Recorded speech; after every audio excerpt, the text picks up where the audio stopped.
Ok, familia, vamos a orar.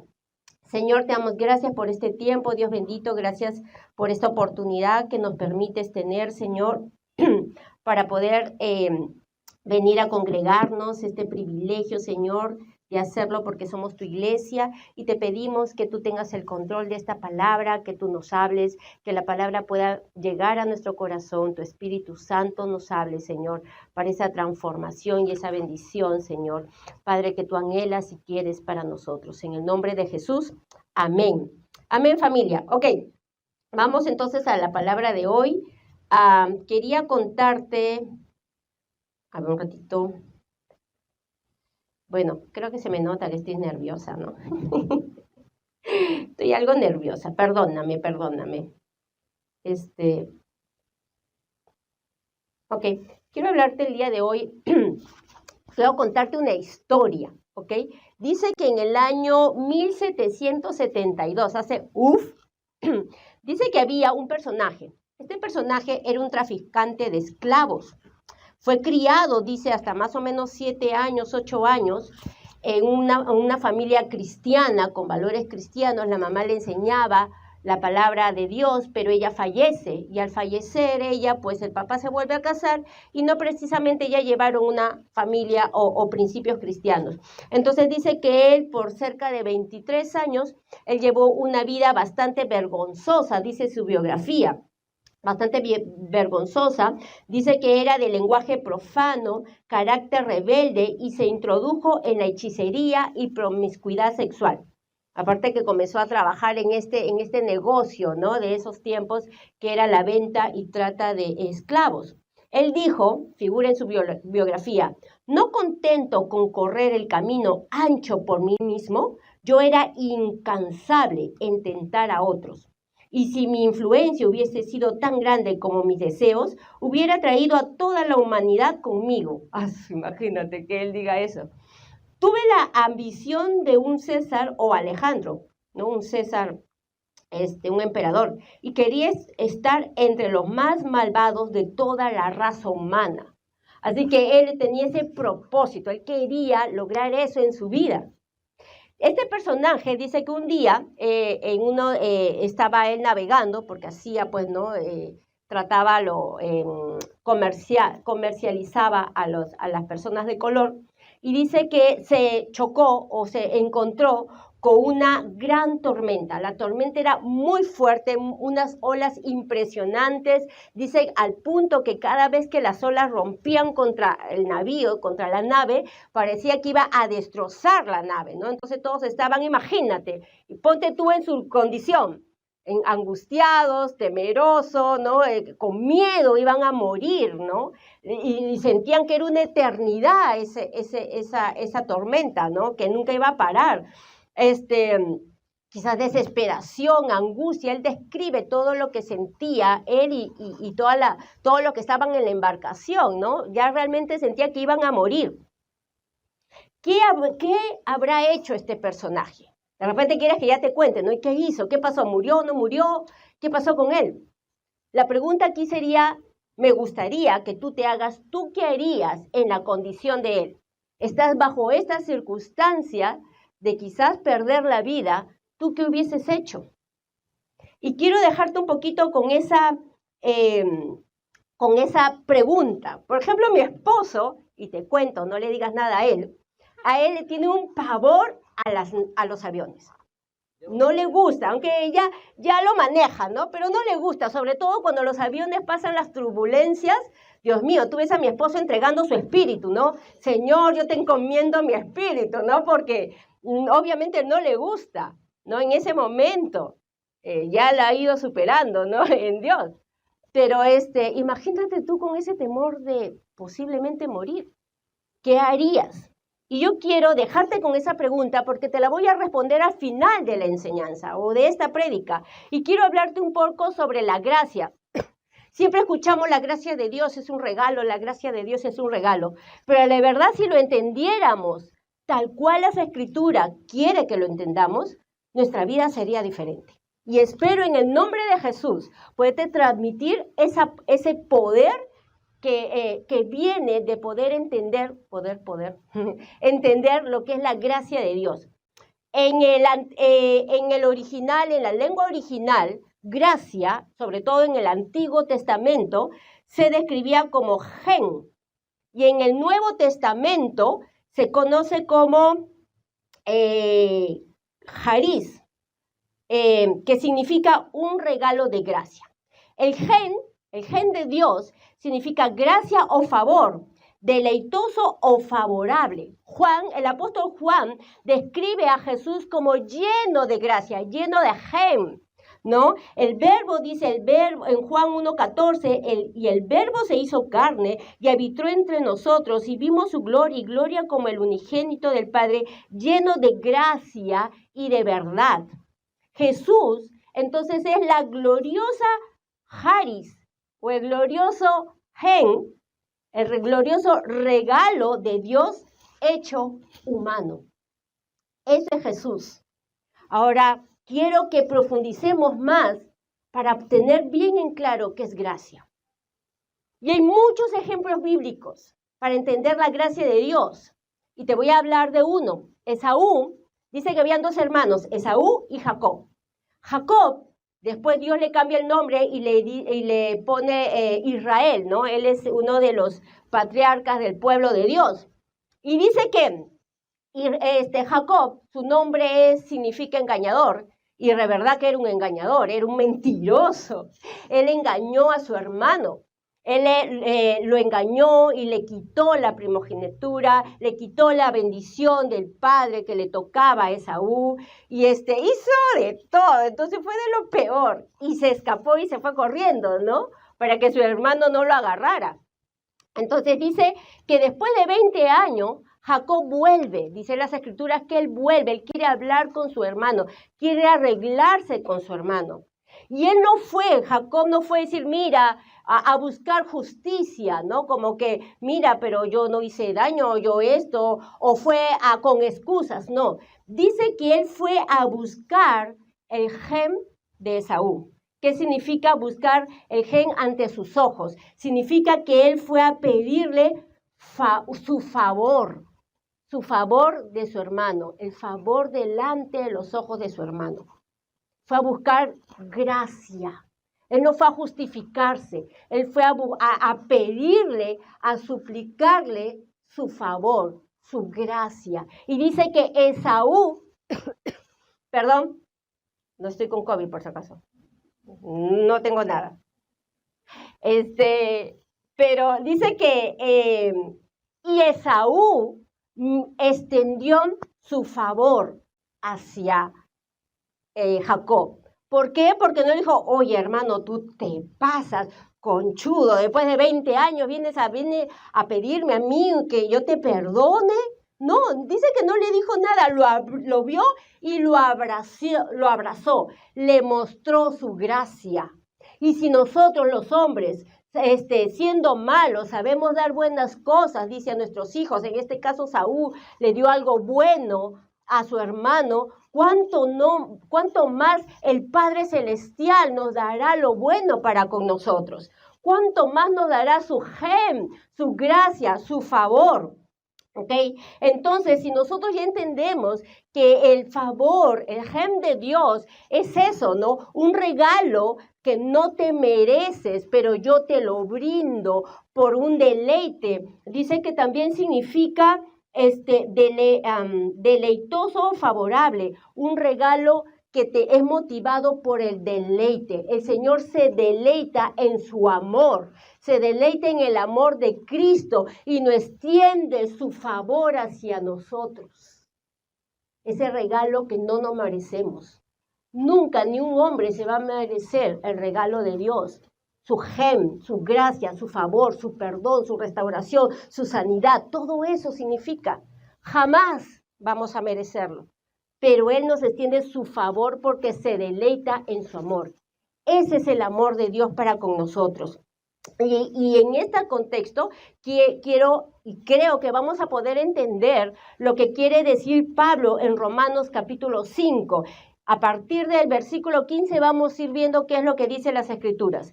Pero hay una gran diferencia entre el pecado de Adán y el regalo del favor inmerecido, del gen o el jariz de Dios.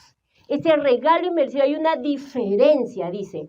Pues el pecado de un solo hombre, Adán, trajo muerte a muchos, pero aún más grande es la gracia, el regalo, el gen, el jariz maravilloso de Dios y el regalo de su perdón para muchos por medio de otro hombre, Jesucristo. Y el resultado del regalo del favor inmerecido de Dios es muy diferente de las consecuencias del pecado de ese primer hombre, pues el pecado de Adán llevó a la condenación, pero el regalo de Dios nos lleva a ser declarados justos a los ojos de Dios, a pesar de que somos culpables de muchos pecados. Dice la Biblia que no hay ni uno que no haya cometido, gracias, que no haya ni uno que haya cometido pecado, ningún justo sobre la tierra. Así que ninguno merecemos el gen de Dios. Pero dice que por medio del sacrificio de Jesucristo, nosotros somos perdonados, dice, y somos declarados justos. Basado a eso vemos, y este es mi primer punto, que la gracia de Dios es un regalo que no merecemos. ¿Ok? Nunca lo vamos a merecer. Hagas bien o no hagas bien, te quieras esforzar o no, igual nunca nos lo vamos a merecer.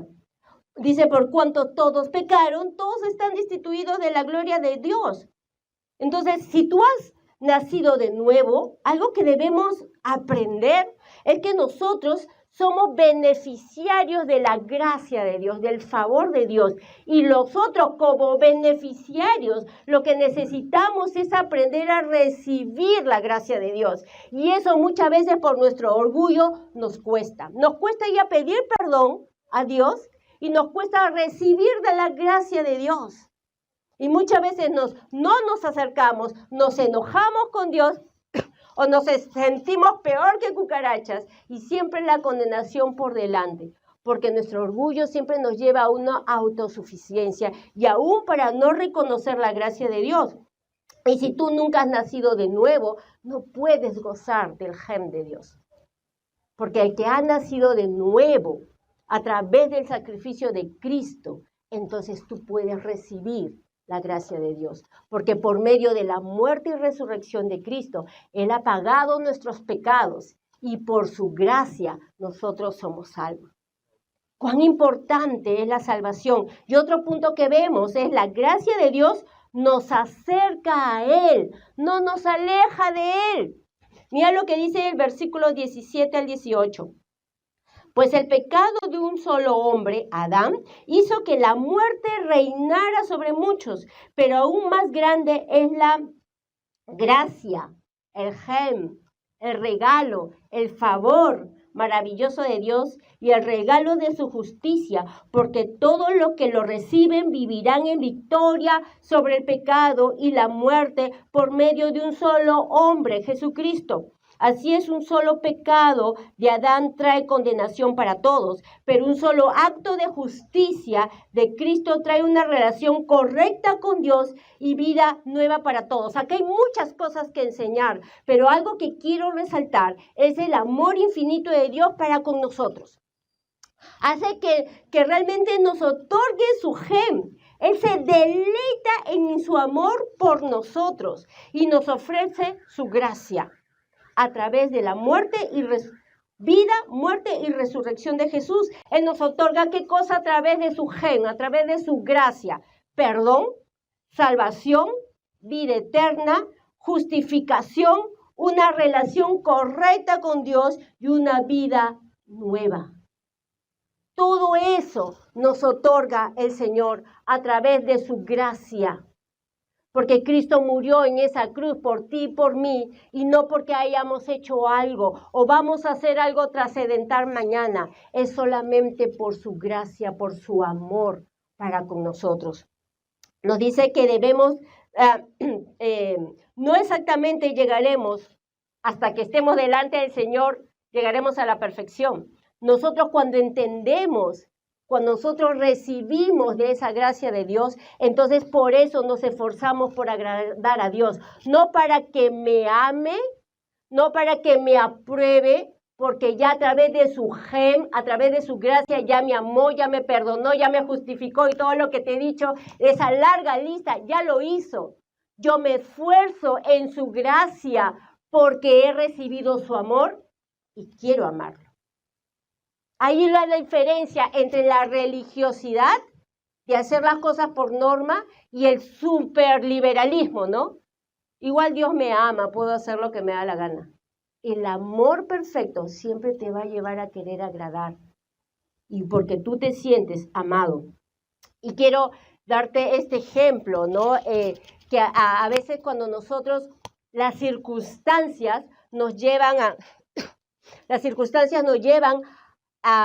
nos presionan tanto muchas veces que nos olvidamos quién es Dios. Y una de sus cualidades es su gracia. Cuando nos olvidamos de su gracia, cuando nos olvidamos de ese regalo inmerecido, cuando nos olvidamos que solamente necesitamos acercarnos para pedir su favor y Dios nos lo va a dar, nos dejamos envolver por las circunstancias. Como en el tiempo de Moisés. Dice que Moisés se fue a ver a Dios al monte Sinaí y se demoró mucho. Dice que todo el pueblo comenzó a angustiarse, ¿no? Ay, que ¿por qué se demora? Bueno, no veían a su líder, ¿no? A su pastor que ahí los animaba o les traía palabra de Dios, ¿no? Y comenzaron a extrañar Egipto, ¿no?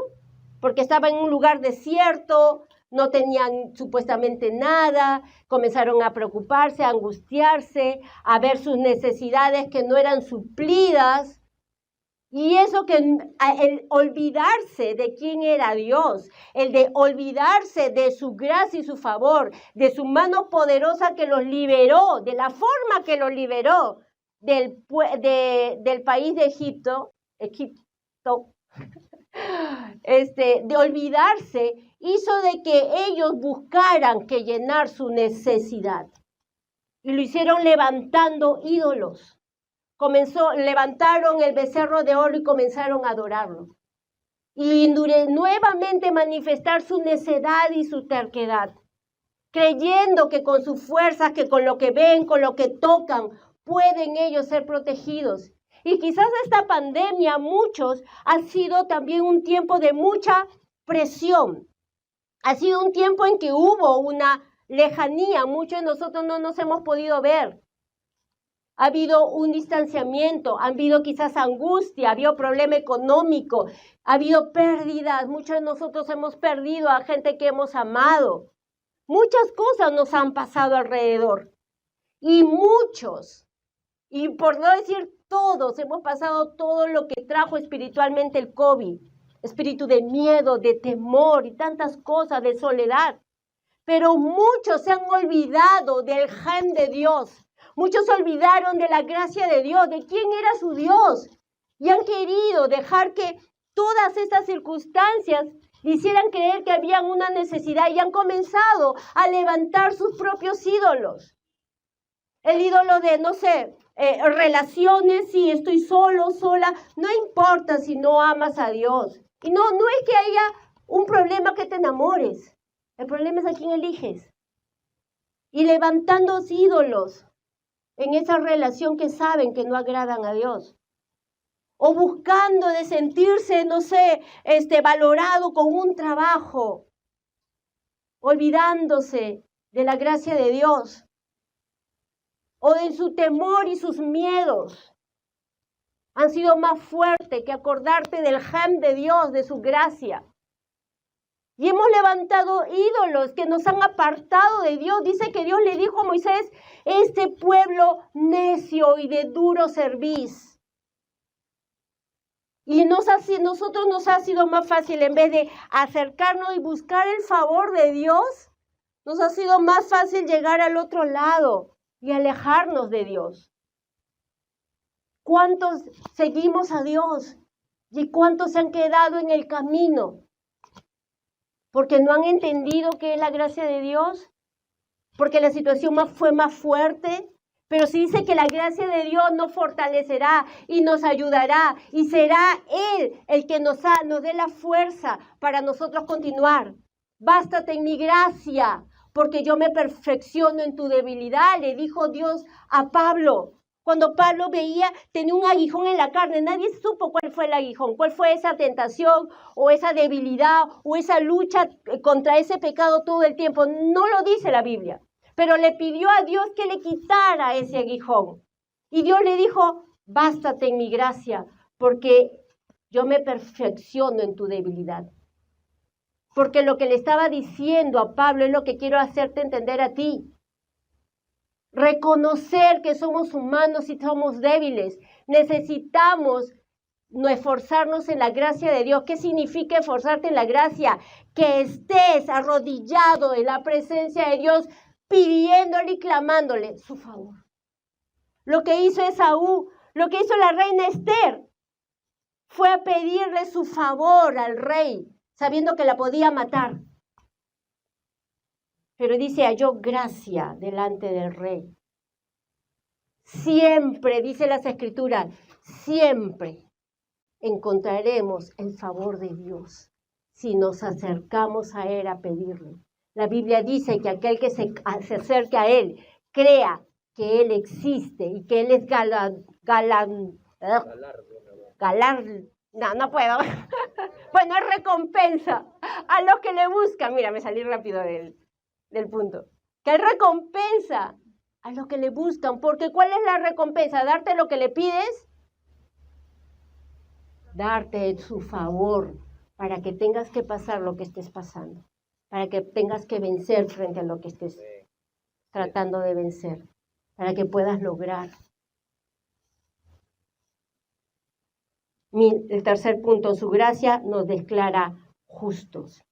Versículo 19 al 21. Por uno solo que desobedeció a Dios, muchos pasaron a ser pecadores. Desde Adán y Eva somos pecadores. Pero por uno solo que obedeció a Dios, muchos serán declarados justos. La ley de Dios fue entregada para que toda la gente se diera cuenta de la magnitud de su pecado. La ley existe, hermano, no para condenación, pero sí para reconocer cuando pecamos y fallamos. A veces hay pecados tan evidentes, pero nos gusta, pero es que ella tuvo la culpa, pero es que él fue, pero es que si tú no fueras así, no me amargaras. Siempre todo el mundo tiene la culpa. Nunca podemos reconocer nuestros propios pecados. Y la ley está hecha no para condenarnos, sino para darnos cuenta que hemos pecado. La ley de Dios fue entregada para que toda la gente se diera cuenta de la magnitud de su pecado, pero mientras más pecaba la gente, más abundaba la gracia maravillosa de Dios. Entonces, así como el pecado reinó sobre todos y los llevó a la muerte, porque la paga del pecado es muerte y la muerte eterna, ahora reina, en cambio, la gracia, el jariz de Dios, la cual nos pone en la relación correcta con Él y nos da como resultado la vida eterna por medio de Jesucristo nuestro Señor. Necesitamos acercarnos a pedirle gracia a Dios y recibirla, aprender a recibirla. Eso dice que solo eso, el que yo vaya y le pida a Dios y crea que me la está otorgando, me pone en una relación correcta a Dios. Punto. No hay otra forma, no hay otra cosa. A veces nuestra lógica está queriendo encontrar o qué tengo que hacer para ganármelo. Es creer que tú te acercas a rogarle a Dios por su favor y Él ya te lo dio. Si tú lo crees, eso te pone en una relación correcta. Eso es tener fe a Dios y aprender quién es Él. Me levanto, me sacudo, después de obviamente haberme arrepentido de mi pecado y darle gracias a Dios por su por su gracia. Su regalo nos hace justos y no es para que yo me sienta que voy a partir de ahora a ser imparcial, voy a juzgar a los demás. No. Cuando la Biblia habla de la justicia de Dios, habla de ayudar al necesitado, de sanar al herido, de dar libertad a los presos de corazón. Eso habla cuando dice que la palabra nos hace justos. Es para nosotros llevar la justicia de Dios a otros. Es para decirle a otros, Dios ha venido para darte libertad, para que Dios ha venido para darte sanidad, no solo física, tu sanidad de tu alma, de esos rencores, de esos enojos, de esas heridas producidas, quizá por gente que has amado o te ama, pero que igualmente te ha herido. Libertad de aquel de que muchas veces nos estamos presos y repetimos por generaciones lo mismo. Queremos ser libres y ser diferentes, pero terminamos haciendo lo mismo que nos dañó. Dios quiere que traigamos libertad. Él quiere traer libertad, pero a través de nosotros.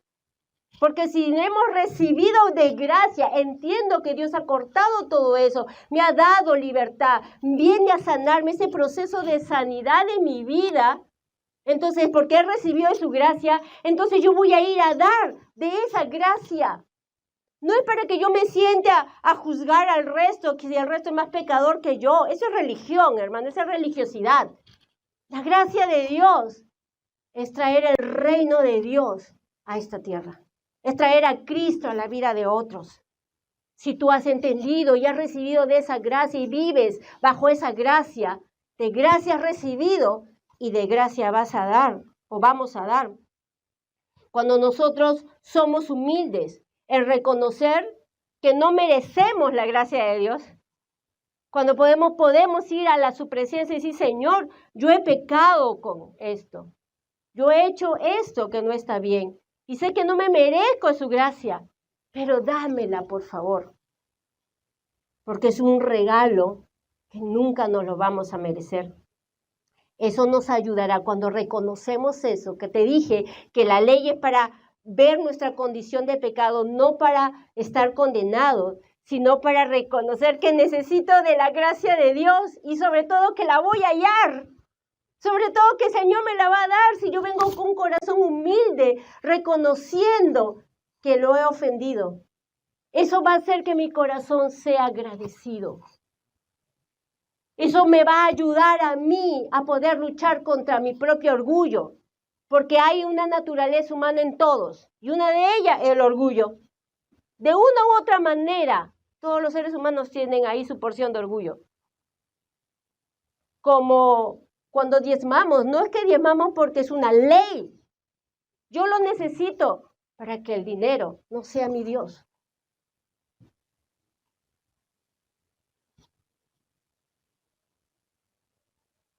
Y quiero concluir con esto. En Hebreos 11:6 dice, y sin fe es imposible agradar a Dios, porque es necesario que el que se acerque a Dios, dice, crea que Él existe y que recompensa a lo que le busca. Necesitamos tener fe. Y mira, la fe no se basa en lo que sientes, porque te soy sincera, pero no le digas a nadie. A veces no tengo muchas ganas de ir a la presencia de Dios. Pero yo sé que es mi carne, pues. Es mi carne que no quiere. Y yo puedo darle el gusto o puedo decir, no, Señor, ayúdame para poderme esforzar en tu gracia, cuando yo recuerdo la gracia de Dios. ¿Cuántas veces? Dice la palabra que nos ha sacado del lodo cenagoso. Y no solamente te hablo que me ha sacado del lodo cenagoso antes de venir de Cristo, sino muchas veces en muchas metidas de pata que he tenido aún siendo cristiana. Pero sé que cuento con el favor de Dios. Sé que cuento con un Dios perdonador. Pero sí necesita el Señor encontrar en nosotros que nos acercamos confiadamente, con fe de que Él existe y a pesar que sienta o no sienta, Él está ahí. Y que me otorga su gracia, que Él siempre va a estar obrando, veas o no veas. Acercarnos con una actitud humilde, reconociendo que Él es Dios, que nunca voy a poderme ser igual a Él y que lo necesito para seguir esta carrera. Si estamos aún aquí con vida, es porque aún hay cosas que tenemos que hacer en su nombre. Acercarnos reconociendo nuestro pecado y arrepentirnos. ¿Qué significa arrepentimiento? Reconocer que lo hemos ofendido y dañado. Y la decisión de estoy yendo acá y me doy cuenta que he pecado, me doy la vuelta de 180 grados y me alejo. Eso es arrepentimiento. No es el chiste de que, hice mal, lloro un rato, pero no me muevo, ¿no? No me muevo. Si no te mueves de ahí, hermano, vas a volver a caer. Vas a volver. Mucha gente dice, sí, este hombre me golpea y me lastima. Y yo no quiero seguir con él. Pero estoy aquí, ¿no? No es que no puedo dejarlo, porque hay ataduras. Porque hay ataduras espirituales que te sigan manteniéndose con esa persona que te hace daño. Pero cuando hay un verdadero arrepentimiento, te alejas del pecado. Nos alejamos de lo que nos hace daño. Ya me pisé mi pasador. Y debemos acercarnos deseando y pidiendo su favor inmerecido. Conocer la gracia de Dios, esa gracia inmerecida, nos va a causar que aprendamos a amar a Dios. Para obedecer a Dios necesitamos fe y necesitamos amarlo para obedecer a Dios. Cuando entendemos y aceptamos esa gracia de Dios, va a incrementar nuestro amor. Nos causará volver siempre a Él, no alejarnos de Él, sino volver a Él. Señor, me doy cuenta y sé que tú no me vas a rechazar. Y correr a Dios a pedirle perdón. No es que me alejo, siento vergüenza y cuando ya me arregle y yo misma resuelva todo regresar. No vas a regresar. No vamos a regresar. Cuando estoy más cerca de Dios y disfruto de su gen, de su gracia, es donde me alejo más del pecado. Te hice una pregunta al inicio. ¿Qué harías bajo las circunstancias del personaje que te conté en la historia? ¿Qué harías cuando estás ahí al punto, ¿no? de morir? ¿Qué harías? ¿Qué hizo este personaje? El Señor no quería que nadie muriera y Él mismo fue a la muerte por ti y por mí, para darnos una oportunidad de una vida eterna, de una oportunidad de vivir bajo su gracia o lejos de Él y de su gracia. Él nos ama y a veces nos cuesta tanto entender. Una vez le llevamos un regalito a Benjamín, mi sobrino, y me dice, tía, wow, pero me lo has traído porque he sacado buenas notas, ¿no? Y ya había pasado unas semanitas de sus notas. Siempre nos muestra sus notas. Y yo le dije, no, hijito, no ha sido por tus notas, porque tú necesitas estudiar. Te hemos dado el regalo porque te amamos. Y me acuerdo de un día, mi sobrinita, Grace, quería un polo de los compas. Y con mi esposo buscando, ¿dónde está ese polo de los compas? Y no había ese polo de los compas. Y mi esposo se puso a diseñar y a dibujar. Ya está ahí el dibujo. Ahora, ¿cómo hacemos? ¿Dónde se imprime en el polo? Y llamamos ahí a los eruditos, ¿no? De ese negocio. Para que se imprima. ¿Por qué ella hizo algo? No, porque la amamos. Porque la amamos. Si nosotros siendo malos sabemos dar buenas cosas a nuestros hijos, cuanto más nuestro Dios, que es sumamente bueno y lleno de gracia, nos lo dará a nosotros. El personaje que yo te estaba hablando se llama John Newton,